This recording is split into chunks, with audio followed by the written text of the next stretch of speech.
नौकरानी का ससुराल। कांता आराधना के घर में नौकरानी का काम करती थी।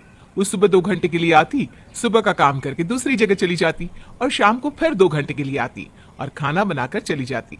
कांता अपने काम में इतनी माहिर थी कि वो आराधना के घर वालों का दिल जीत लेती है। अरे कांता बेटा, कितनी मेहनती है तू। काश कि तुझ जैसी मेहनती और फुर्तीली थोड़ी मेरी बहू आराधना और बेटी पवित्रा भी होती। माँ जी, मेरा तो मानना है जब तक भगवान ने हाथ पैर सलामत रखे हैं तो अच्छे से काम करो। शरीर में आलस भरकर कुछ नहीं होता, क्योंकि आलस करने पर शरीर बीमारियों का घर बन जाता है। कांता वही बातें करती जो काशी सुनना चाहती थी। इस तरह से कांता आराधना के घर वालों की प्रिय बन जाती है और आराधना के घर में उसकी और उसकी ननद की कोई इज्जत ही नहीं रहती, क्योंकि सब कांता को ही अपनी बेटी और बहू मानते थे। ऐसे ही एक दिन काशी अपनी बेटी और बहू के साथ शॉपिंग करने के लिए जाती है। ये चूड़ियाँ कितनी अच्छी लग रही है, सोच रही हूँ कांता के लिए ले लूं। माँ जी, मुझे भी तो ये वाली चूड़ियाँ बहुत अच्छी लग रही है, मुझे भी दिला दो ये चूड़ियाँ। हाँ माँ, मुझे भी ना ये वाला पर्स चाहिए, मेरा पहले वाला पर्स खराब हो गया है। मेरे पास इतने पैसे नहीं जो तुम दोनों पर खर्च कर सकूं। बहू, तू अपने पति से मांगना। और पवित्रा, तू तो खुद काम करती है, अपने लिए अपना सामान खुद नहीं खरीद सकती क्या? माँ, आप घर की नौकरानी के लिए चूड़ियाँ खरीद सकती हो, उसके बारे में इतना सोच सकती हो, फिर अपने घर की बहू बेटियों के बारे में क्यों नहीं सोचती आप? अरे क्योंकि वो काम करती है, तुम दोनों की तरह काम चोरी नहीं। पवित्रा और आराधना काशी से खुद के लिए सामान खरीदने के लिए कहती हैं, पर काशी किसी की एक नहीं सुनती और सिर्फ कांता के लिए शॉपिंग करके घर आ जाती है। शाम को जब कांता खाना बनाने के लिए घर आती है तो काशी उसे अपने पास बिठाती है और उसे अपने हाथों से चूड़ी पहनाने लगती है। अरे कांता बेटा, हर समय काम करती है। देख, आज मैं मार्केट गई थी तो तेरे लिए ये चूड़ियाँ लेकर आ गई। बता कैसी लग रही है तुझे ये चूड़ियाँ? मालकिन, ये चूड़ियाँ तो बहुत अच्छी हैं, अब जानती है ना, अब बहुत अच्छी है।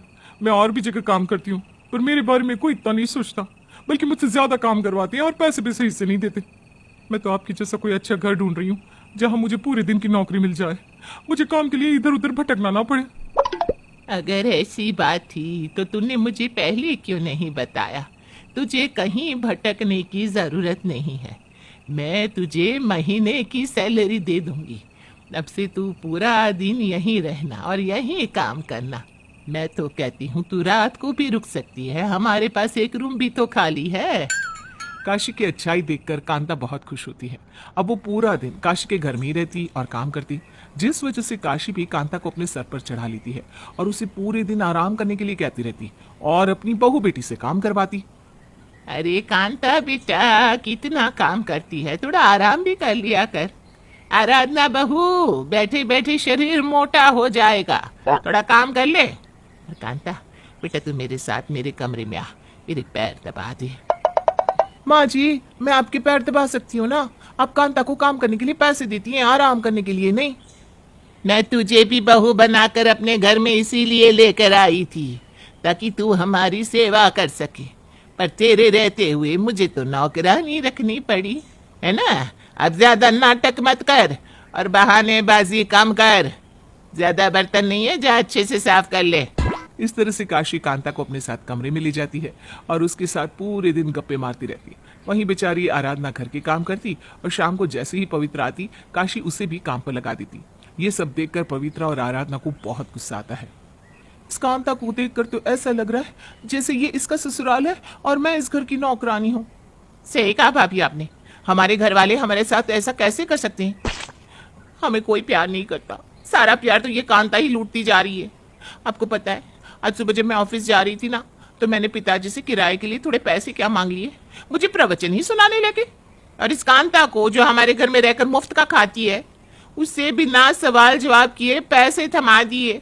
बताओ भाभी, इस घर की बेटी मैं हूँ या ये कांता? पवित्रा, पानी ना सर से ऊपर जा रहा है, हमें इस कांता का कुछ करना पड़ेगा।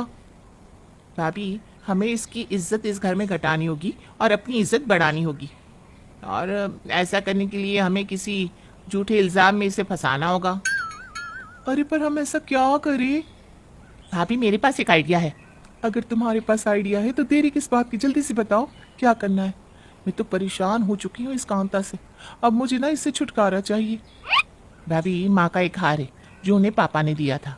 माँ उस हार को अपनी जान से भी ज्यादा प्यार करती है। अगर वो हार चोरी हो जाए तो सोचो क्या होगा। और वो हार अगर कांता के कमरे से निकले तो समझो कांता की हमेशा के लिए छुट्टी। अरे पवित्रा, तुम्हारे मुंह में घी शक्कर, भगवान करे ऐसा ही हो। अब चलो जल्दी से अपने काम पर लगते हैं। बाकी शाम को माँ हमेशा उस कांता के साथ मंदिर जाती है, वही अच्छा समय रहेगा कांता को फंसाने का। आराधना और पवित्रा कांता को घर से निकालने का प्लान बना लेते हैं और काशी के कमरे से उस बेशकीमती हार को लेकर कांता के कमरे में रख देते हैं। इसी तरह से पूरा दिन बीत जाता है और अगले दिन जब काशी अलमीरा खोलती है और वो देखती है कि उसका हार अपनी जगह पर नहीं है तो उसके होश उड़ जाते हैं। मेरा हार कहाँ चला गया? पवित्रा, आराधना, कांता, कहाँ हो सब? अरे जल्दी से आओ, आज घर में चोरी हो गई। मेरा कीमती हार चोरी हो गया। कहाँ गया मेरा हार? क्या हुआ मालकिन, आप इस तरह से क्यों चिल्ला रही है? हाँ माँ जी, क्या हुआ? आप इतना परेशान क्यों हैं? अरे तुम दोनों का ध्यान कहाँ रहता है? घर में चोरी हो गई और तुम दोनों को कुछ पता भी नहीं चला। मेरे कमरे से, मेरी ही अलमारी से किसी ने मेरा कीमती हार निकाल लिया। आखिर तुम दोनों ननद भाभी कर क्या रही थी? कैसी बात कर रही हो माँ?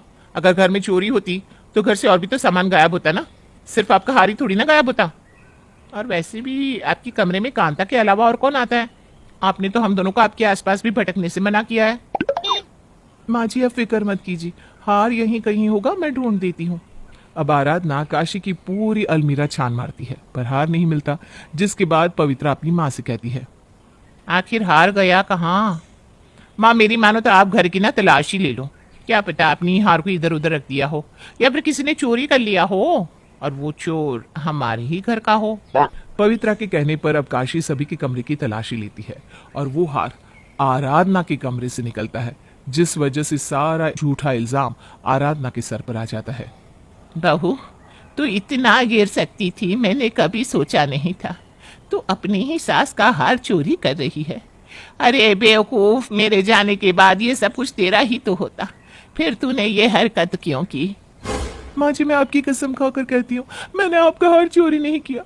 मैंने तो कभी देखा भी नहीं था इस हार को। मैं नहीं जानती ये मेरे कमरे में कहाँ से आ गया। पवित्रा, तुम्हें बताओ ना।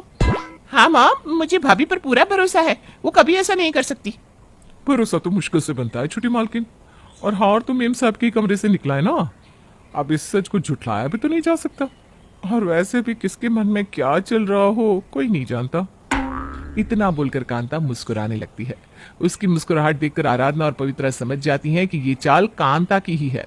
दरअसल कांता ने उन दोनों की सारी बातें सुन ली थी और जब पवित्रा ने अपनी माँ का हार कांता के कमरे में रखा तो रात में कांता ने बड़ी ही चालाकी से वो हार आराधना के कमरे में रख दिया।